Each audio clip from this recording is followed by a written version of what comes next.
هلوات حبايب قلبي، شلونكم؟ جيتكم اليوم في فيديو جديد ان شاء الله يا رب يعجبكم الفيديو روتين من داخل المطبخ. راح تقولوا لي ايش المطبخ ايش دانا حالته. الصراحة يعني راح بالليل على الحديقة مالت الشهداء، شفتوا الفيديو نزلت لكم اياه.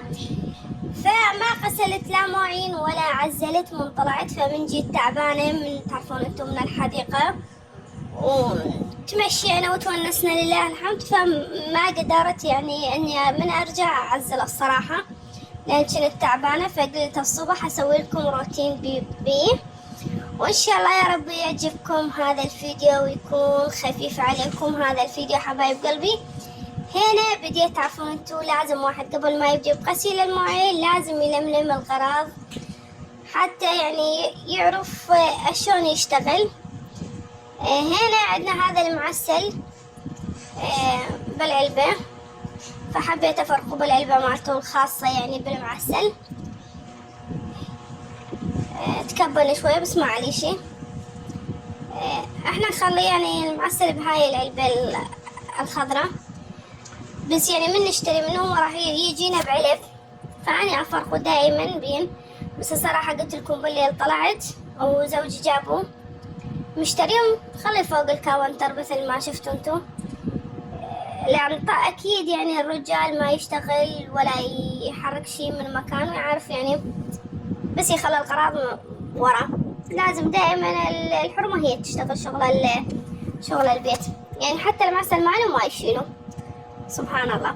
هنا حبايب قلبي هذا مواعين الريوق، وهنا مثل ما قلت لكم كنت رايحة على الحديقة فما غسلت المواعين ومن جيت تعبانة، فقررت أسوي لكم بروتين.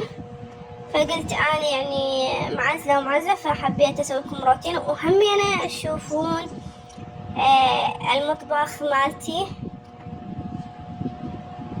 الصراحة انتو ردتوا من عندي جولة من داخل البيت بس ما حصل علي الفيديو. قلت لكم اريد 500 مشاهدة و50 لايك، ما حد خلالي لا لايك ولا مشاهدة. يعني الفيديو اللي قبله المشاهدات حيل قليلة الصراحة حتى اكون واضحة وياكم. اتمنى شجعوني بالفيديوهات حتى اسوي لكم روتينات احلى واحلى.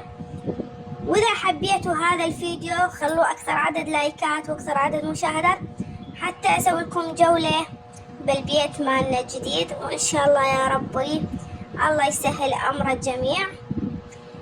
هنا بديت بغسيل المواعين. اول ما نبدي بالقوري مال الشاي. راح تقولي ليش بديتي بيه؟ دائما الشاي حساس، اي شيء تضرب طعمه بالشاي، فدائما اغسل القوري مال الشاي بالبداية حتى يعني ما تصير بي، لان احنا راح نغسل تعرفون المواعين وهاي الا تصير بي زفارة، يعني الجلافة والهاي الا تصير بيها زفارة. لو ايش قد ما تغسلها الا تظل بيها زفارة مو مثل ما اول ما تبدين. وهنا حبايب قلبي غسلت مثل ما نقول القوري. حبيت اعدل لكم بس الكاميرا لان الكاميرا ما كانت جايبة التصوير صحيح. وهنا اكيد لازم ندعكم من داخل ومن خارج. راح تقولون يعني تلحين زايد بالمعينة، ما اعرف اغسل يعني هيدي الشي اذا ما بنظافة ما يصير. واحد لازم يشتغل بكل ذمة وضمير. هنا الصراحة بهدلتنا الدشداشة مالتي ردانات اعراض، فاحتاريت الصراحة ارفعهم ما يصير انزلهم ما يصير، تبهدلت بيها. واللي وصل لهاي اللحظة بالفيديو اتمنى يشترك بالقناة ويفعل لنا زر الجرس واشتركونا بالقناة، وان شاء الله يا ربي تكبر قناتي بيكم اكثر واكثر.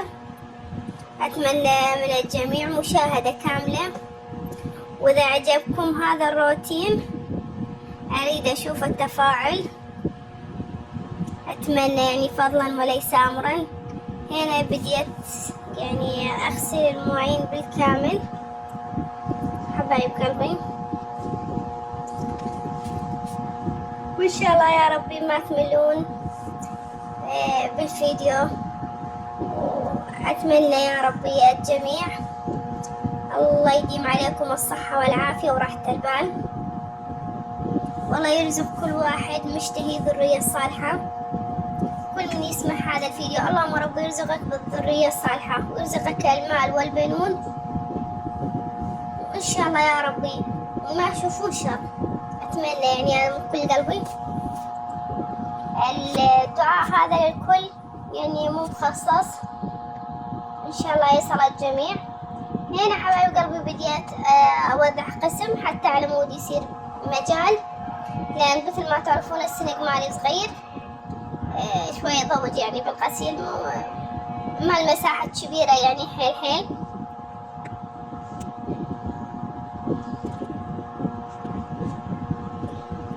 اعذروني حبايب قلبي اكو اصوات برا، انا وعدم انتج لكم الفيديو. هنا وضحت مثل ما وضعتكم بالفيديو، وضحت قسم وبديت بالقسم الثاني. يعني الصراحة أنا من أغسل المواعين دايما أقسم وأقسام، ما أعرف أكو حد مثلي لو يعني أكو ناس يعني تبني من البداية للنهاية، بس أنا أقسم يعني أسوي القسم أغسله وارجع أوضحه وبعدين أبسطه وبعدين أرجع يعني أغسل الباقي. ما أعرف أكو أحد مثلي لو بالثاني. مثل ما قلت لكم الصراحة ردان مال الدشداشة دمرني، يعني حتى تشوفون بالفيديو ما ماخذة راحتي، ولكن الحمد لله يا ربي. وهنا حبايب قلبي بديت بالمواعين الصراحة مالت العشاء. صراحة أنا أول مرة يعني أخلي مواعين العشاء، ولكن يعني دائما أنا أشتغل بالليل، يعجبني الصراحة شغل الليل. أشتغل بالليل أنظف دائما يعني حتى البيت أشطفه. أقعد الصبح يعني ما عندي أي شيء، فما أعرف يعني أكو أحد مثلي لو لا. يعني أسمع كثير من مرات يعني حديث أو هذا يقولون يعني حرام تنظفين البيت بالليل أو تشتغلين بالليل، بس الصراحة يعني واحد من يشتغل بالليل يقعد الصبح راحة نفسية، أنت متأكد من نفسك إن البيت كامل نظيف، يجيش خاطر حتى إذا تنامين مثلا متأخرة بالليل، تنامين متأخرة بالليل تقعدين متأخرة الصبح، أنت تعرفين إن شغلك كامل وبيتش نظيف. حبايبنا قبل يعني يقولون إذا البيت نظيف والخبز موجود البيت كامل، فيعني الخبز مخبوز والبيت نظيف، فمن يجيش خاطر ما تحتارين ولا تشيلين هم. فأنا دائما يعني أفضل الصراحة شغل الليل، يعني مرات بالوحدة بالليل أو بثنتين بالليل أكمل شغلي كامل بعدين أنام الصراحة، يعني حتى أكون واضحة وياكم. هنا من بعد ما غسلت المواعين هنا الصراحة أشيل البلبل، أشيل سيد كوكو، إحنا نخليه دايما فوق الكاونتر على مود يصير قريب علينا. يعني مرات يعني بني آدم ينسى، فإذا ظل مقابل عينش ما تقدرين تنسينه، لأن هو حيوان انت جايبته ويعني نقول متحملة مسؤوليته، فلازم تهتمين بيه. يعني مثل ما تهتمين بأطفالك لازم تهتمين بيه. وهنا عاد أشوفكم بعد ما كملت التنظيف. هنا هذا المطبخ بالكامل، وشنو رأيكم بهذا الروتين؟ أتمنى من الجميع يشاركنا رأيه. وحبايب قلبي أتمنى يعني إذا عندكم أفكار مال فيديوهات أو شيء اكتبوا لي بالتعليقات حتى أسوي لكم الفيديو اللي تطلبونه أنتم. وأنا حبايب قلبي أكيد لازم نخبز، يعني الخبز دائما يعني شغلة رئيسية بالبيت، فحبيت أسوي لكم روتين منوع الصراحة حتى يعني ما تملون من الفيديو، يكون خفيف عليكم. هنا الصراحة عاد أخبز، يعني هاي تصير خبزتي الثانية بهذا البيت.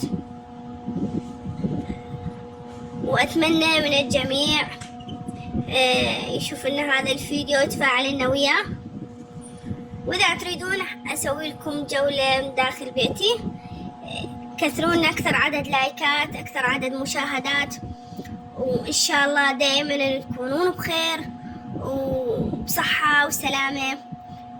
وأتمنى من الجميع يتفاعل ويا الفيديو يقدر يسوي لنا مشاركة. كلهم ممنونين، وإن شاء الله يا ربي دائما بخير، وانتظرونا في فيديوهات كثيرة. لأن الصراحة أني يعني يوم عن يوم يصير لي وهس باليوتيوب أكثر، عاد أتحمس.